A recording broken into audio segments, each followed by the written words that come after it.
My research generally is focused on institutions in developing countries. In particular, I'm interested in how institutions affect processes of economic growth. But more recently, I've also become interested in how multinational companies adapt their strategies to doing business in environments where institutions are weak or underdeveloped. And in that context, the research here has been focused primarily on two aspects. One is the idea of why multinationals from emerging markets have internationalized. In other words, do they internationalize for the same reasons that multinationals from industrialized countries have internationalized? So in general, theory tells us that multinationals internationalize for market-seeking, asset-seeking, technology-seeking reasons. And in this paper, we're not denying that those factors are important, but we're also looking at the effects that institutions, both in the home and the host country, have on these decisions. And we're interested in sort of two phenomena. One is the idea of escape, and the second is the idea of institutional arbitrage.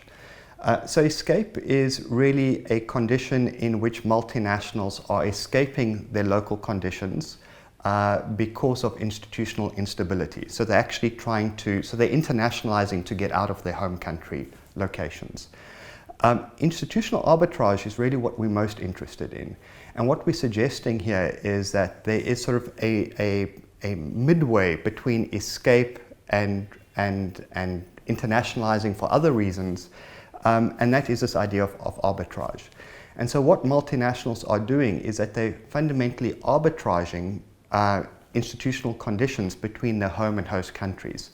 So we're suggesting that when they are making a decision about whether to invest in a particular host country, not only are they evaluating that particular project, but they're also evaluating the institutional instability, the institutional risk of the host country against the institutional risk of the home country.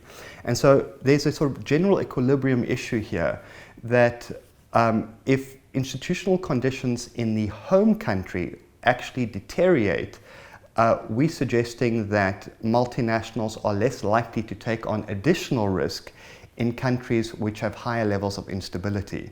Whereas when home country conditions actually improve, they would actually then be more likely to take on the additional risk in terms of, if you look at this as a sort of portfolio effect in terms of locations worldwide. And we're particularly interested in the South African case.